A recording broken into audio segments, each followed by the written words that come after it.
Voilà les amis, aujourd'hui on se retrouve pour un crash test. J'espère que vous allez bien parce que moi je suis malade, je pense que ça se voit à ma tête, j'ai une tête mais déconfite. J'ai essayé de mettre du baume à lèvres sur mes lèvres pour essayer de cacher tout ça mais je ne vous dupe pas. Bref, on va mettre en concurrence un masque dont les propriétés sont reconnues, c'est le masque à la mayonnaise. Comment on va faire ça? On va prendre tout simplement un masque du commerce, donc c'est un Rustica tout simple, il n'est pas bio, il n'y a rien du tout. Donc de la mayonnaise toute simple et de la mayonnaise maison que je n'ai pas encore faite. Comme vous le savez, je vous présente de plus en plus des masques protéinés et des masques hydratants et des masques qui font les deux. Là on est sur un masque qui va être plutôt protéiné mais qui va quand même avoir des propriétés hydratantes.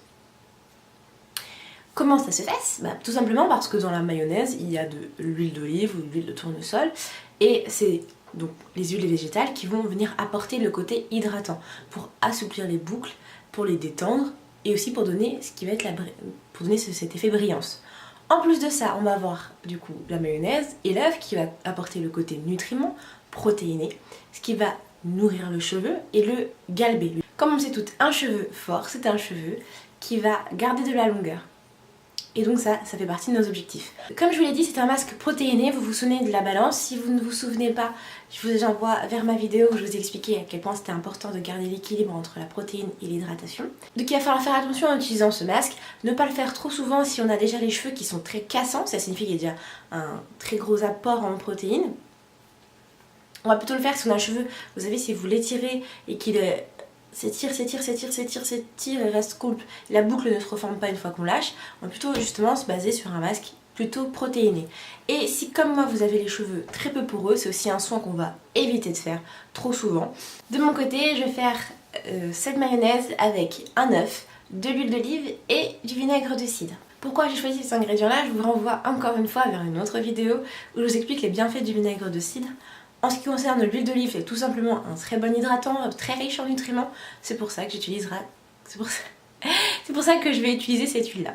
Allez, c'est parti. Et voilà, la mayonnaise est prête. Vous allez me dire, mais Gracie, tu te fiches de nous quand même. Tu nous dis que là il y a de l'huile d'olive qui va nourrir intensément le cheveu, il y a l'œuf et tout. Et de l'autre côté, par contre, tu nous sors une mayonnaise à la moutarde de Dijon qui n'a rien à voir. Et bah si, c'est pareil, il y a de l'œuf bien entendu.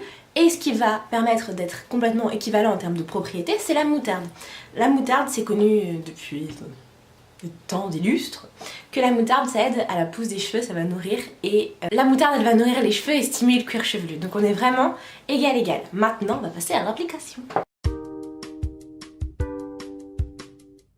J'ai couvert mon pilou-pilou. Vous allez me dire, mais comment Gracie, tu vas procéder pour pouvoir tester les deux d'un coup? Bah, tout simplement, j'ai séparé ma tête en deux nattes. Voilà, comme ça vous avez bien la tête de la fille malade. Et pour l'application, on va pas s'embêter, on est en masque avant shampoing. Beaucoup de personnes mouillent leurs cheveux avant d'appliquer un masque. Là on est sur un produit qui est quand même très hydrophobe, donc qui a peur de l'eau, donc je vais pas mouiller mes cheveux avant. Par contre je mettrai bien une bonne serviette bien chaude au moment de la pose pour que mes écailles s'ouvrent, vu que j'ai une très faible porosité. C'est parti. Donc de ce côté là ça va être la mayonnaise à la moutarde de Dijon et de l'autre côté la mayonnaise maison.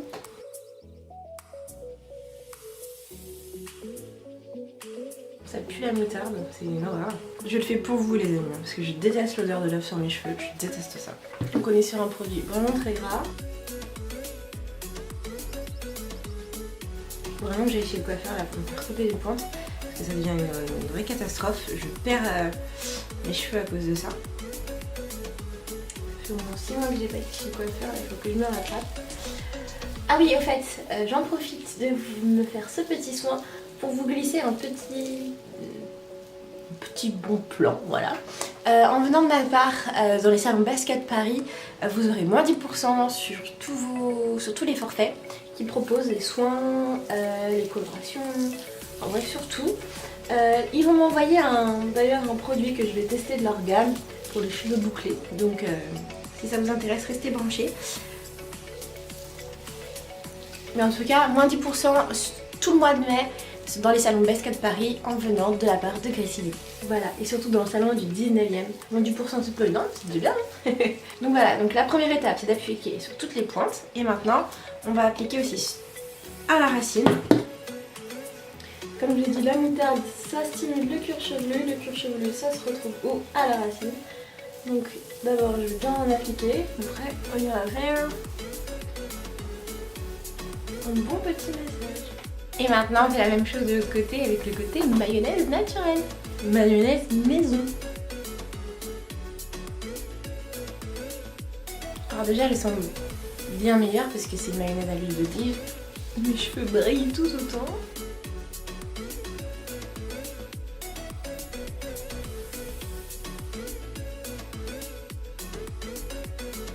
Marrant parce que j'ai l'impression que mes cheveux ont bien plus bu la mayonnaise maison que l'autre mayonnaise. Bon, je pense que c'est assez clair.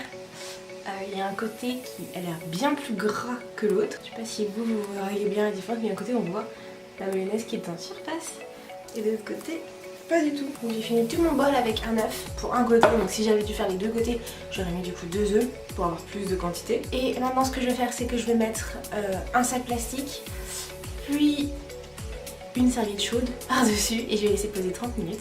On se retrouve après les 30 minutes où je vais faire mon shampoing standard, un shampoing doux pour pas tout enlever, et je reviens vous voir sans avoir fait d'après-shampoing parce que normalement une fois qu'on a fait un masque à la mayonnaise on ne doit pas mettre d'après-shampoing, c'est pas nécessaire. Donc on va voir ça. On se retrouve juste après les 30 minutes et le shampoing.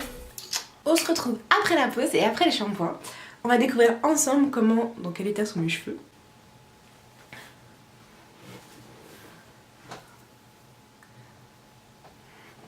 Bon, en tout cas, j'ai pas perdu mes cheveux d'un côté et gardé mes cheveux de l'autre.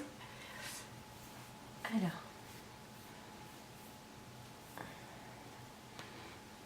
Au niveau odeur, les deux ont perdu l'odeur de l'œuf. C'est très très bien parce que moi je déteste ça. L'odeur de l'œuf, je trouve ça horrible. Je me regarde en même temps dans ma glace, c'est pour ça que je me regarde sur le côté.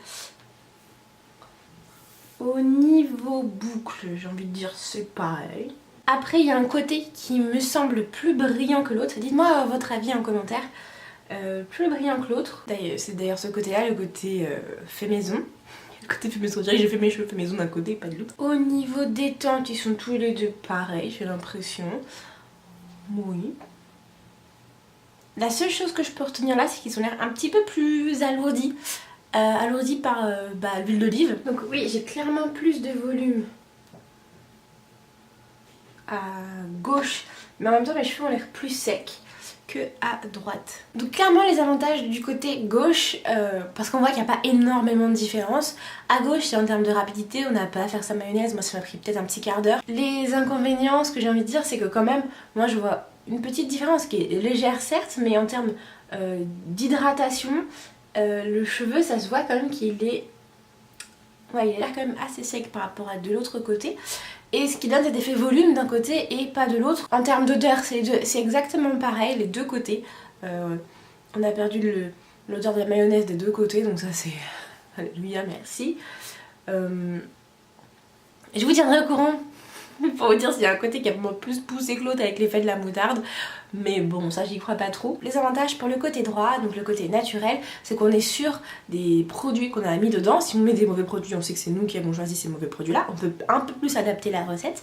Ça demande par contre un peu plus de temps dans un côté un peu plus négatif. Et c'est vrai que j'avais un aspect un peu plus huileux que à gauche, pardon. Donc je vous quitte sur ces bonnes paroles. J'espère que ce type de vidéo là vous plaît aussi. N'hésitez pas à me le dire en commentaire et à me dire quels autres masques, ça se dit, quel masque vous voudriez aussi comme ça que je teste en version industrielle et en version maison, si ça vous plaît. Et puis sinon on se retrouve très vite mercredi pour la prochaine vidéo à 15 h.